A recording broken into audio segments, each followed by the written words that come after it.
Hello, today we'll take a look at this question about what does God look like, specifically from the perspective of the light of God, as this is an attribute given to God throughout the entire Bible, both figuratively, in terms of the light of God shedding into our hearts and our minds His love, understanding, things of this nature, life, being a communion with Him, a relationship with Him, but also what I believe to be a true physical description of the presence of God physically in different places, being accompanied by a great deal of light. And so we'll take a look at this. I'll probably divide this up into a number of parts, but I kind of went down this path in the first place because I saw a debate between two people. They're debating the creation account in Genesis. And interestingly, I hadn't thought of it this way before, but here in Genesis, the earth is shown as being created before the sun. And so the one that objected to the account of creation in Genesis said, well, it's not possible because the sun had to come first and then the earth. And so I looked at the account, and I have a few thoughts on this that I'll share that I feel like makes sense here, and also lead into, again, this idea of looking at and examining the appearance of God. What does God look like? What is God like? What is His physical representation like when we see that? So Genesis begins, in the beginning, God created the heavens and the earth. The earth was formless and void, and darkness was over the surface of the deep. So here we have the beginning of the earth, formless and void, this sort of chaotic, formless substance, whatever the earth was at that time. And the Spirit of God was moving over the surface of the waters. So here as well, without, of course, knowing exactly what's happening here, from the little amount of detail we're given, to me it feels like there was a lot of water, right? Water above and below, as we know later on in the same account. And so maybe that is what is used to describe this, the idea that water surrounded the earth at this time, both above in the atmosphere and below. But hard to say again from these few verses. Interestingly too, God's presence was there, which again, if we understand the appearance of God being that which is accompanied by light, then some of those other things will fall into place, I feel like, that we'll discuss in a little bit. But either way, the earth was formless. God's Spirit was there, hovering over the surface of the waters, as it says, there physically somewhere. And in verse 3, it says, "Then God said, 'Let there be light,' and there was light." So before this, no outside source of light, maybe no light at all physically in the universe that God had created at this point. This place that we dwell in, time, space, and matter. God exists outside of that. He's not limited to that. And so He created this sort of sandbox that we all exist in and move and have our being in. And He created light itself, physical light in that place. So I believe that it's possible that light was there previous because of His appearance itself in that place. But either way, He created light. He said, "Let there be light," and there was light. So light is existing physically already. God saw that the light was good, and God separated the light from the darkness. God called the light day, and the darkness He called night. And there was evening, and there was morning one day. So we get to the end of the first day. We have the earth, we have water, we have His presence there, and we have light and dark as well. Then God said, "Let there be an expanse in the midst of the waters."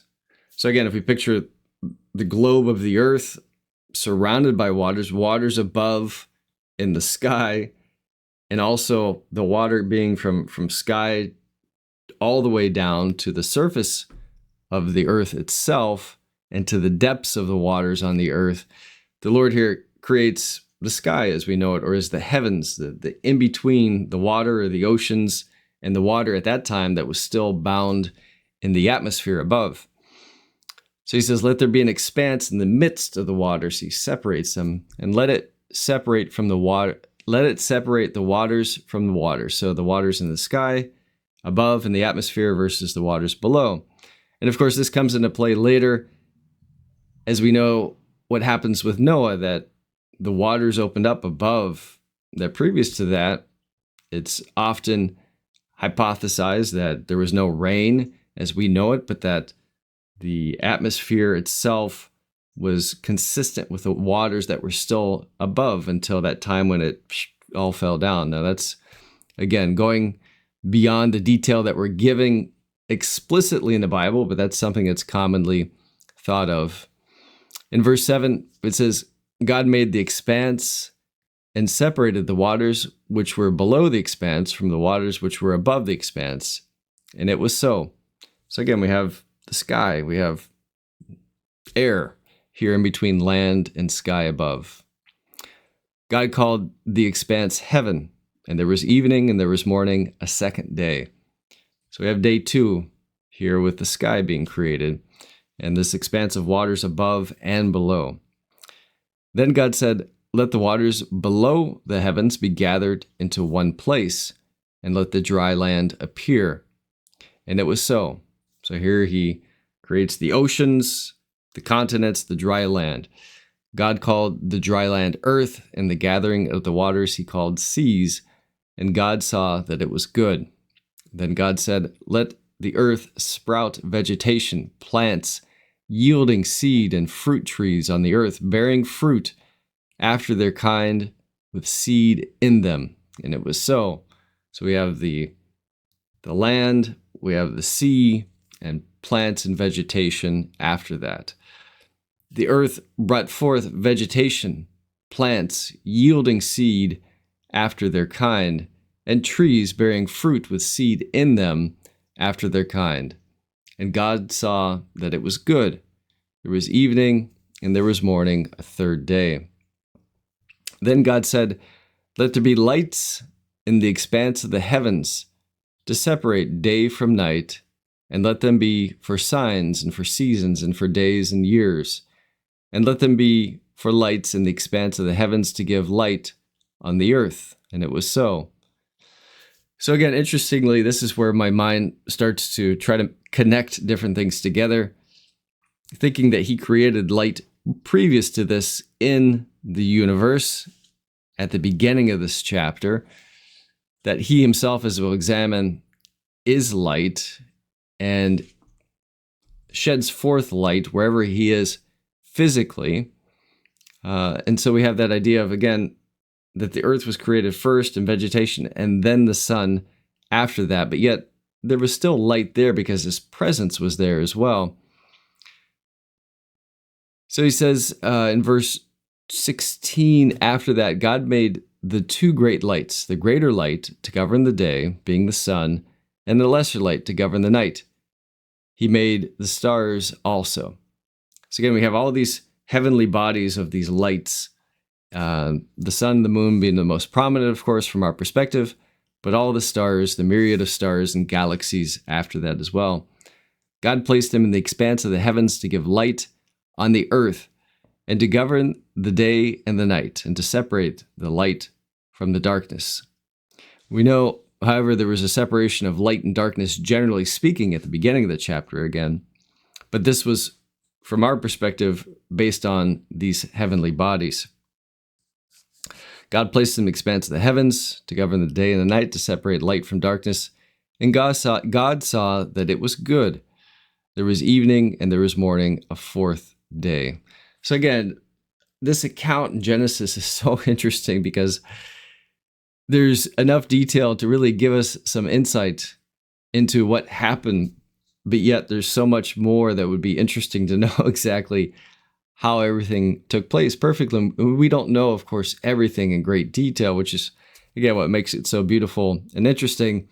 And the whole point, the whole emphasis is to know that God is the one doing this. Again, it's not a primordial soup. It's not a random collection of things that took place. It is God intentionally giving life and time, matter, and space into existence for us to dwell upon and within. So again, in all of this, the idea of light is central that we'll continue to examine as, again, we look at the idea of God being there himself brought light into the world, his physical presence dwelling in the creation that he had made. We know that he is spirit and that he doesn't have any form himself, but his physical presence in creation does shed light around him. So just kind of a beginning thought, a little bit of an examination of this idea as we move forward. Take care.